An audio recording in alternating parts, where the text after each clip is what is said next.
Today I'll be talking about how to improvise over a E flat, F to G minor progression, a very typical kind of rock progression, and I'll be using E flat major pentatonic, F major pentatonic, and G minor pentatonic. So, and then at the very end of this video, you'll find two different versions of the backing track. One will be me playing the guitar riff, and then another one will be me playing the bass riff.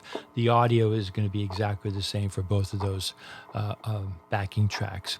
So let me talk about the scale patterns I was using. So for the E flat chord, I was using the E flat major pentatonic, E flat, F, G, B flat, C. And then for the F chord, I was using F major pentatonic, F, G, A, C, D. And then for the G minor chord, I was just using G minor pentatonic, F, G, B flat, C, D. So notice I'm using everything kind of in the same position. So one of the devices I did use is I put this flatted third in. So for the E flat chord, very, very common device. And then for the F chord, I did a similar thing. So that's the flatted third to the third. And then for the G minor chord, I think I also threw in this note here. This is the D note here.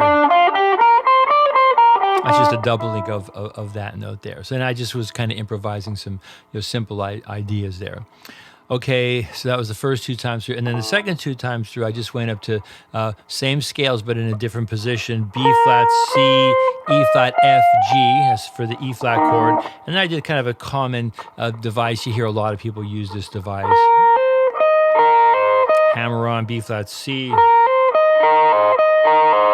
Okay, and then the F major F major pentatonic, C, D, F, G, A.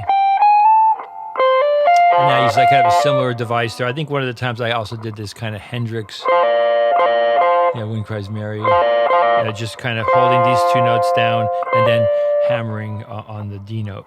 Okay, and then for the G minor chord, use this scale B flat, C, D, F, G. And I can also throw in that G note there also. And then I think I might have did some like either a half step bend or half step slide. So realize that when you're on the major pentatonic, when you play this note here, that's the flatted third. And then when you're on the minor, this is the flatted fifth. Okay, so that was the basic idea there. So I'll just play through that one more time.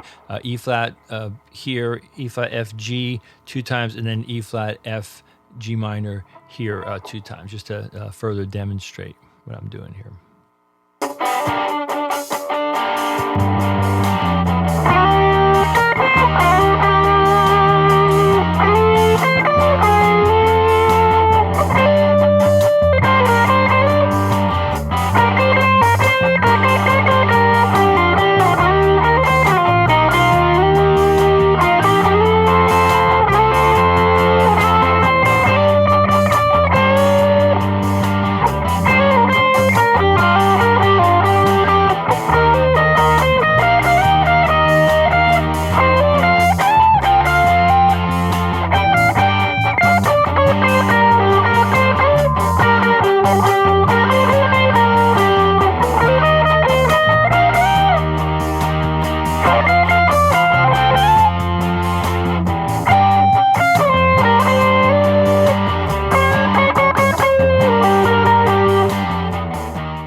Okay, so in this section of the video, I'm going to do a little different strategy.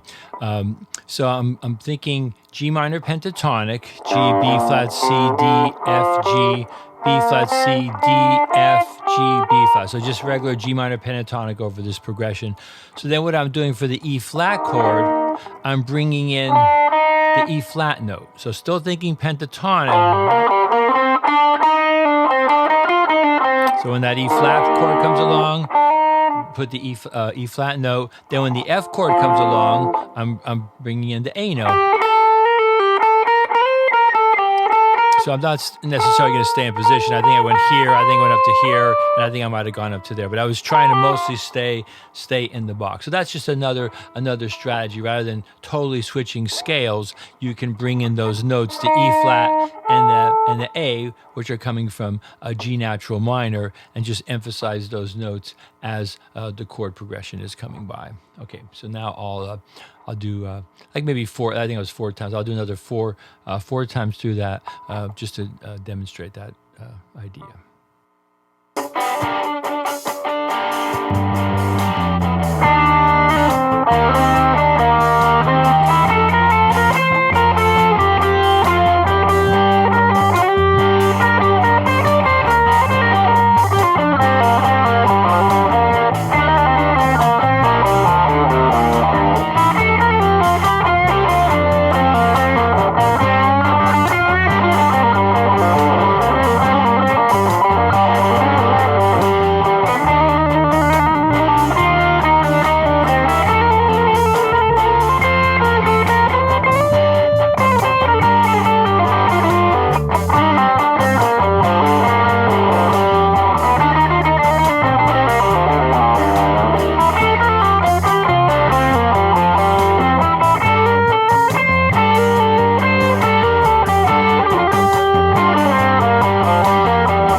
Okay, so what I did there. So I did the same strategy on the E flat chord, added the E flat note. Here I added the A note, and then on the G minor chord, I also added the A note on that one because that's the 9. Right. So I kind of remember. So if anybody who's listened to my videos, watched my videos, I spent a lot of time. Studying guitar, music theory, and magazines. Guitar Player, Guitar for the Practicing Musician, Guitar World, and I remember there was an article talking about Randy Rhoads is playing. So one of the licks I did. So then I went here. I added that color note on top, but then on the bottom, I just played purely pentatonic. So what this person was suggesting was that was kind of Randy's approach. So I added the color note there and then played the pentatonic below. So that's kind of a nice strategy. All right, so that's about all I have for you today. Just those, the pentatonics, the E flat major pentatonic, the F major pentatonic, and then the G minor pentatonic, and then using the G minor pentatonic here, or you could do it up here also. It's really the same thing. So I think what I'll do to end off the video today, I'm just going to play through each of the concepts a couple times. So I'll play the E flat, the F, the G minor here, then here, and then I'll also play it in third position, and then I'll also play it here just to end off the video. Okay, well, thanks for listening and watching.